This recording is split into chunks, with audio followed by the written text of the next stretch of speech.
Alright, here we go. Hello everyone, my name is Sean Arnold and welcome to episode 2 of my review of Dragon Ball Super. First of all, I just want to say thank you to everyone that watched the first episode of my review for Dragon Ball Super. It may have just been out of curiosity for the series, but the video exceeded my expectations greatly. I didn't expect it to do, well, I think last time I checked it was over 200 views, and for me I'm really happy for that. So thank you to everyone that watched that first episode, and hopefully you will continue to enjoy hearing my thoughts on this new series. In case you didn't see the first episode, please go check out the review for that one.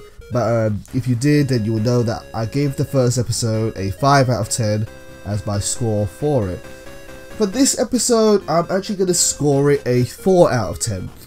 In that, similarly to the last episode, it was a very average episode.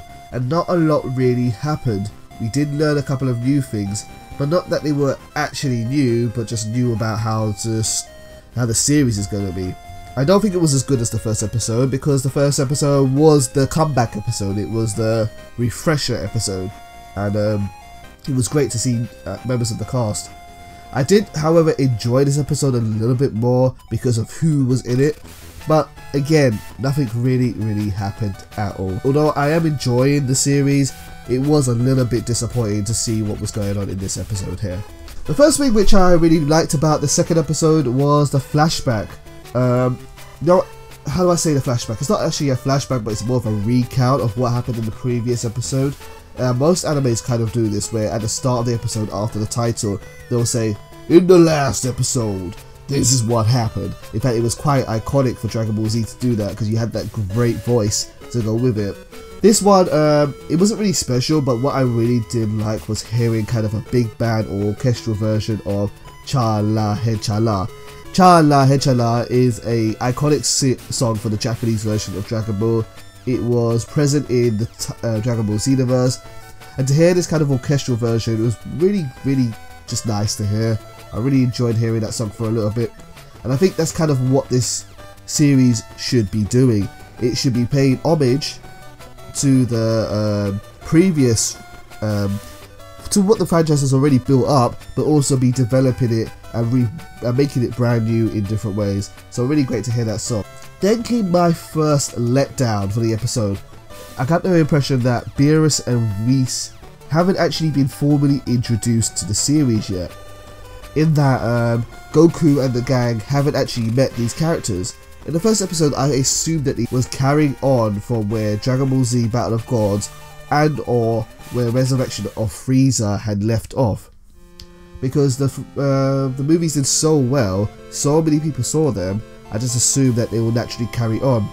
Now in the past, the Dragon Ball Z movies are often stated as non-canon, and they often have a separate storyline from the main TV series, which, you know, that's kind of standard to kind of do that. It's a special spin-off. I assume that they thought, okay, we have revamped the franchise, we've gotten people back into it, people are interested in, let's carry on building up on that interest. But what it kind of seems like is that they're going to be retelling the story that they did in Battle of the Gods, and I really think that's kind of unnecessary. I think everyone that's interested in Dragon Ball right now, and Dragon Ball's come back in quite a big way, even though it's always still kind of consistently stayed popular, and it always will because it's such a loved franchise, it's really built up in quite a big way because of the last 2 movies. To be told the same story again that I saw 2 years ago kind of just makes me feel like, well, what do I have to expect from at least the next 10 episodes of this new series? I know what's going to happen in the next episode, I know what's going to happen in the episode after that, I kind of know where it's going, and it's kind of just disappointing. Seeing King Kai with such a deep voice, that kind of threw me off.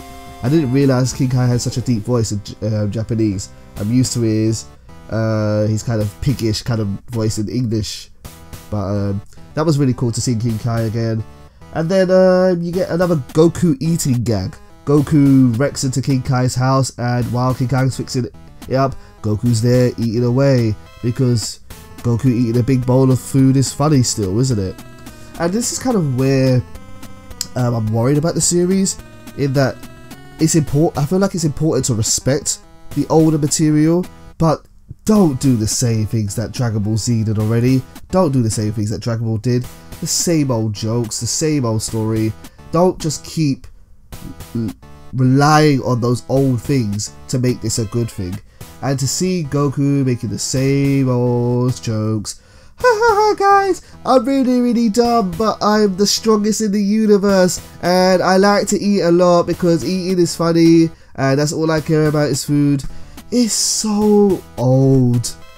Like, they've used that kind of gag so much in so many other series. Naruto obviously does it a lot. He did a big thing with his ramen thing.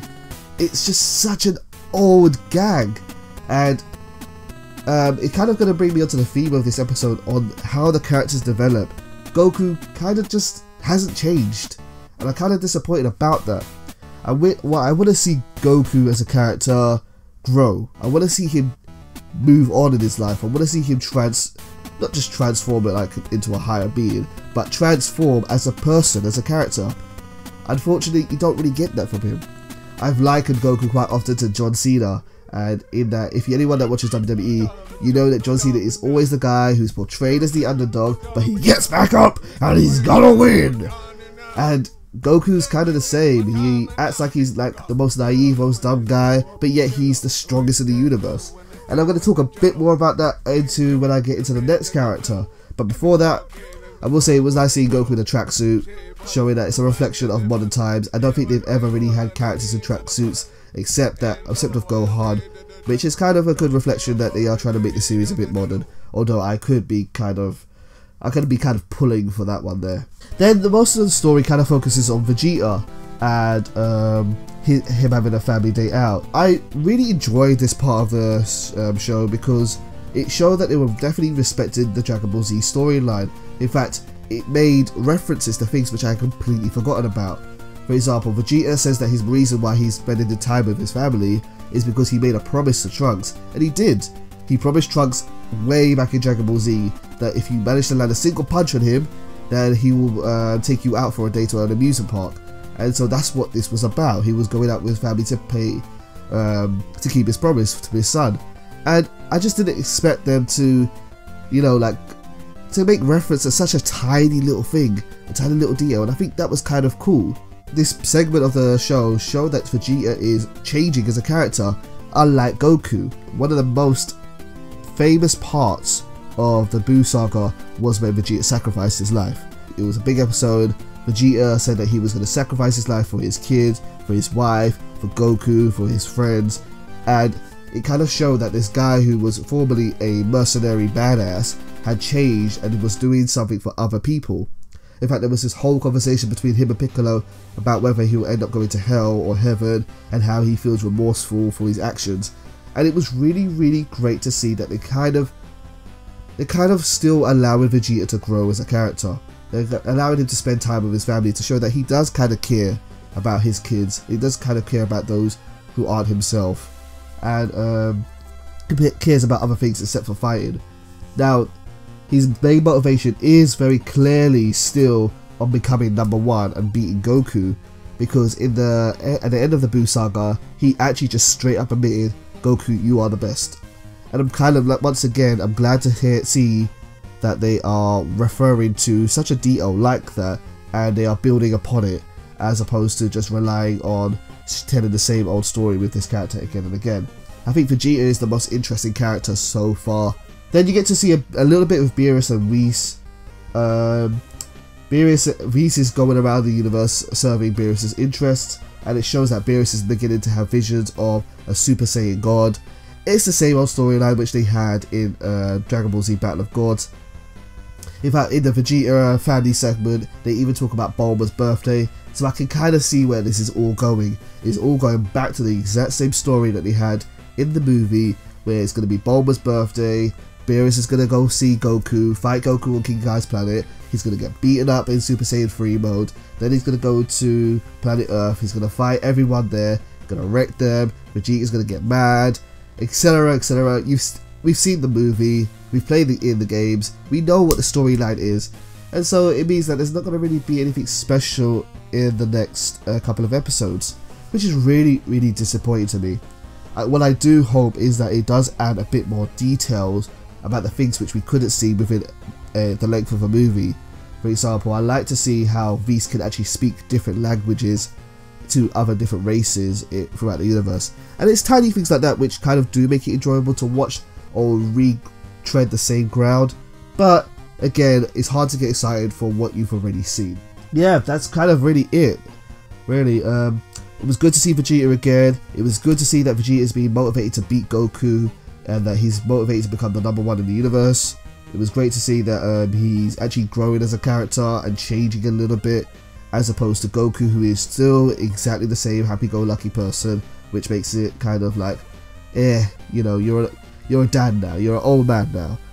Do something a little bit different, please. But yeah, overall I'm going to give the episode a 4 out of 10. I'm looking forward to seeing more from the franchise. I hope it builds up a bit more. There is one thing that I was thinking of, and I really kind of hope it respects that. Like I said earlier in this episode, the Dragon Ball franchise is an old franchise, and I hope that the creators understand that anime and people's viewing pleasures have changed in 2015. I personally want my anime to be a bit more faster paced. I need stuff to have happened in every single episode, and not to be able to feel like I could just skip one and nothing would have happened at all. I hope it really picks up the pace. I hope it really builds up the storyline a bit quicker, although I have a feeling that at least for the next 10, up to at least episode 10, is all going to be focusing on stuff we already know. And I hope it does, I hope it respects the old material, but also reflects upon what makes anime popular today. And not just kind of just think to itself, oh hey, this is Dragon Ball, it's going to be popular. You know, it's going to kind of still show that it is a strong franchise. So, those are my thoughts on the second episode of Dragon Ball Super. Hopefully next episode is a bit better, and hopefully I'll enjoy it a bit more, and hopefully people will still be interested in seeing my opinions. If you guys have any opinions of the series yourself, please write them below and share them with me, and I will discuss them with you in the comment section.